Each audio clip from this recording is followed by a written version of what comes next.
Freeman, and it's incomplete. Or did he make the catch at the 15? Yeah. What are they going to rule it? He caught it? Touchdown! He did what? The end zone. It is caught for the win.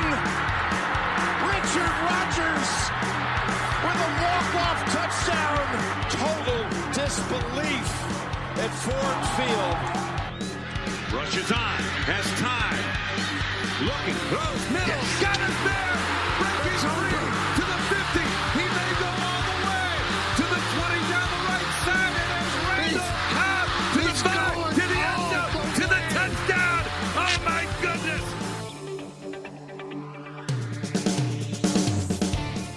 Hey everybody, welcome to the Green and Golden Boys podcast, the Packers podcast for fans living in enemy territory. I am Marcus, and with me is Charles. Heyo.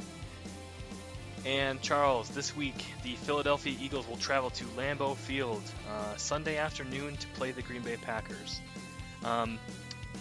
Philadelphia Eagles, not a great team by any account. I think obviously they play in a really rough division right now. And just haven't really found their groove at all this season. I think they're a team that we have been worried about the last couple of years after they won that Super Bowl, and we thought Carson Wentz coming back after that injury would be, kind of the needle pointing north, but we haven't really seen much from them these last couple of years. Obviously, they beat us last year, but not a team that I think is living up to the hype or their potential that everyone thought that they had. No, not at all. They are at the bottom of, well, I guess, kind of at the bottom of the Cowboys, but at the bottom of the worst division in the NFL. 3-7-1. They have been, a disappointment, because I think that, to your point, leading up to their NFL or Super Bowl run, where obviously Wentz didn't win it for them, Foles did, but God, Carson before that injury looked like he was the next best thing, right? The next best thing after Aaron Rodgers. And ever since that Super Bowl, they've been kind of mediocre. And then honestly, you might be able to say that their last good game that they put together was last year against Green Bay. But the second half of last year and so far this year, they've just kind of been a non-factor. And there's talk in doing my research, looking at Philadelphia Eagles news and headlines. There's kind of talk of kind of cleaning house and starting at the quarterback position. People have kind of lost faith in Carson, and I don't know. Desperate team might be a scary, tough, scary team to play when they're desperate. Yeah, I mean, these games you never really know. I mean, you don't know which team you're going to be getting. You could be a solid Carson Wentz-led offense. He's got a couple of weapons, but they haven't been very good this year. But they, their defense, by all accounts, is pretty solid. I think, we talked a little bit about their defensive front there. They can get after the quarterback. This is an offense that's only putting up 21 points a game. And I think the Packers can score, 21 in their sleep, at least these last couple of weeks. But again, their defense is I guess the strong point, or their strongest point. And, they've only been allowing 210 passing yards per game, which is pretty impressive, especially in a passing league. Can we talk a little bit about, the Philly offense and what we should worry about there? Yeah, let's start offensively. I kind of holistically, offensively and defensively, I look at the game this week a lot like I looked at last week's game. Kind of a mediocre, if not terrible, offense, and a pretty good, if not above average defense. So I think, offensively, offensively, the Eagles are really prone to a lot of turnovers, and they're prone to giving up a lot of sacks. Carson Wentz is the most sacked quarterback in the NFL, and he's thrown the most interceptions with 15. So, if we play a similar game like we did last week, right? Don't allow the big plays.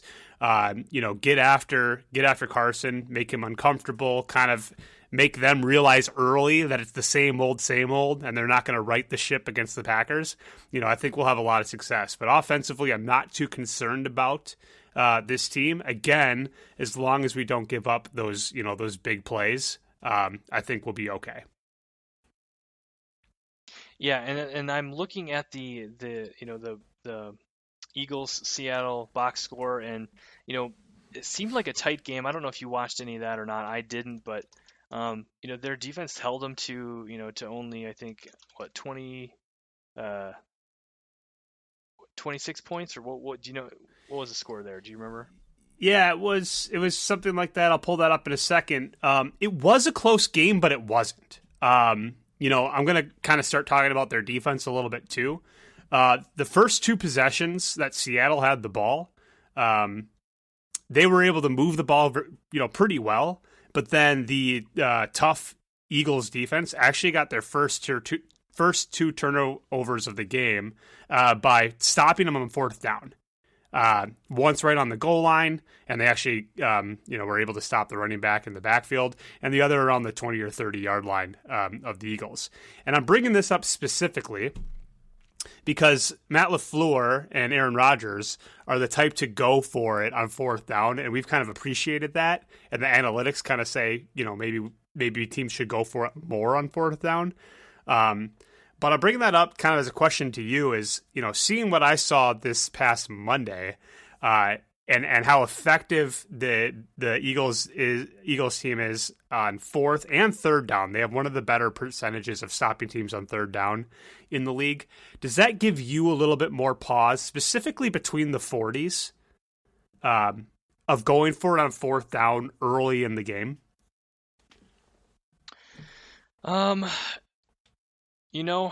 a good question. I think it does a little bit. I think we've been relatively successful at fourth down conversions early in the game, but we've also been stopped a couple of times on fourth down and even on third down. And I think it's going to come down to being able to move the football on first and second down, making sure we're not in the third and long situation, and then on fourth and 3 or fourth and 4 type of situation. I think if we can be in these third and short, or fourth and inches type of situations, I'm not too worried about it. But we have shown at times that we just can't really fight through those extra yards. But it'll be interesting to see. I think I've got confidence in LaFleur, and I think I'm less nervous about those calls in the beginning of the game than I am towards the end. Well, I'm nervous about it at the beginning of the game because I feel like it sets the tone, right? I mean, Seattle was kind of dominating the Eagles on Monday, and they found themselves, middle of the second quarter in a 0-0 game. So, kind of keeping bad teams hanging around is bad news. Now, obviously, Seattle ultimately took care of business, but I agree with you where it gives me pause. And I think if we have the ball on our, on the Eagles 45, and it's 4th and 4, 4th and 3, I might say, let's try and pin them back. Let's try and get them, pinned inside the 20 for sure, but inside the 10 would be great. And force Carson Wentz to go 90 yards, which I don't think he's done all year, to get a touchdown.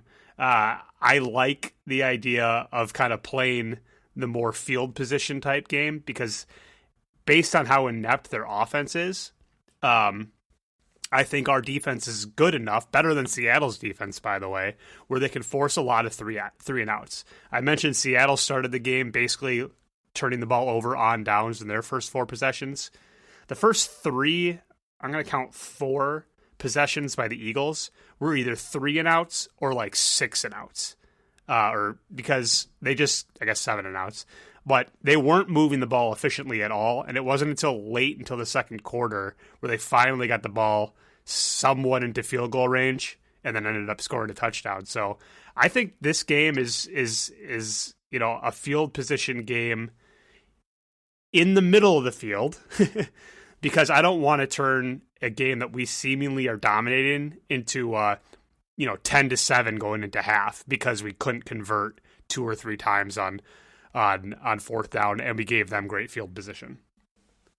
Well, let me ask you this. So, do you think these decisions are coming down? I mean, there's a bunch of different reasons, I'm sure, but J.K. Scott hasn't really had a great season this year. I think he's averaging something like a 43 or 44 yard punt, which in the NFL isn't exceptional, but for sure. And we've had our issues on special teams this year too. We just gave up a punt return 2 weeks ago. Tackling hasn't been great, and I'm just worried that if that's the mentality and we're trying to pin them back, we put ourselves in a situation where it's a short punt, or it's a huge return. So I don't know. It's kind of pick your poison at that point. That's a good point. And if you look back at the Bears game, I don't think we were stopped once on fourth down. And what do we have? Three, maybe four? Three fourth down, first downs. So yeah, I think most people would say, let's go for it. Let's keep the pressure on. It's just with that defensive, kind of like the Bears and how scared I was of Khalil Mack and Hakeem Hicks. If their front is healthy and they're a scary defensive stop and they're leading the league, and not leading the league, but they're in the, above average in sacks. It's just, I don't know. It's just a scary thing. And I just go back to that Tampa Bay game where we were seemingly in control and we made one bad decision, followed up by a second bad decision, and all of a sudden the game came away from us. And I don't want to see us falter by getting a little bit too confident in going for it on 4th and 5, on the in between the 40s. Right. Okay. All right. Well, let's move on a little bit. What are your keys to success in this game? What do the Packers have to do in order to win? What we have to do in order to win is do exactly what we do against the Bears game. It's easy to say, oh, well, obviously we put up a ton of points and we didn't allow that many points in real time, not garbage time against the Bears. But it really is true. It's a very similar game in my opinion, where their defensive front, if healthy, Fletcher Cox appears to be on the injury report, so maybe he won't play.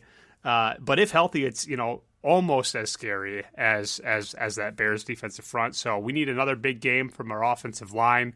If Aaron has another game where he doesn't have a stain on his jersey, that's huge key to success there. Defensively, I want to see us, again, we're playing the most sacked quarterback in the NFL. So I want to see us get at least 2, but I want to call for 3 sacks and at least 1 turnover. Now, I know that's getting greedy, but again, against the worst team offensively in those categories, I think this defense should be able to pull that off and kind of prove that they're still that, superior defense. How about you, offensively and defensively, keys to success? Okay, well, I would say defensively is kind of where I'm focusing. I think first of all we have to get after Carson Wentz. You mentioned earlier in the podcast he's gotten sacked 46 times or something like that, which is insane. Yep. I think if we get some pressure on him, we're gonna be it'll bode well for us for sure. Make him make some bad throws or pressure him into taking a sack or 4. And then the other thing I would say is if our defense can make tackles on first contact. Wentz isn't great at throwing the ball down the field, so generating yardage that way isn't really his game. But the receivers, and tight end group, they aren't great at yards after the catch either. So if we can, if we're forcing Carson Wentz into some short throws and we can make those first contact tackles, and not allow these receivers to break off for 20 or 25 yards after the catch, I think we're going to be successful as well. For sure. How about key players for that? Are there any key players offensively and defensively? Let's start with offense that it contributes to that Green Bay win. Okay, I'm going to go with EQ St. Brown, and I'm going to say that for a couple of reasons. I know I said last episode I really liked what I saw from him. He only touched the ball probably 4 or 5 times, but, he seemed like he had a spark, like a jump, high energy, and made good decisions and was caught everything that came to him and seemed sure-handed and like he's getting developing that trust with Aaron Rodgers. And then, I think he had mentioned to me too that Tavon Austin, who we recently acquired, is not going to be playing in this game because of a COVID protocol. Yep. So I think in this game too, EQ might be that gadget player again, the guy in the jet motion, behind, I should say, instead of Tavon Austin. But on defense, I would say Rashawn Gary, because one, if he starts over Preston Smith, I think that bodes well because he's been playing well.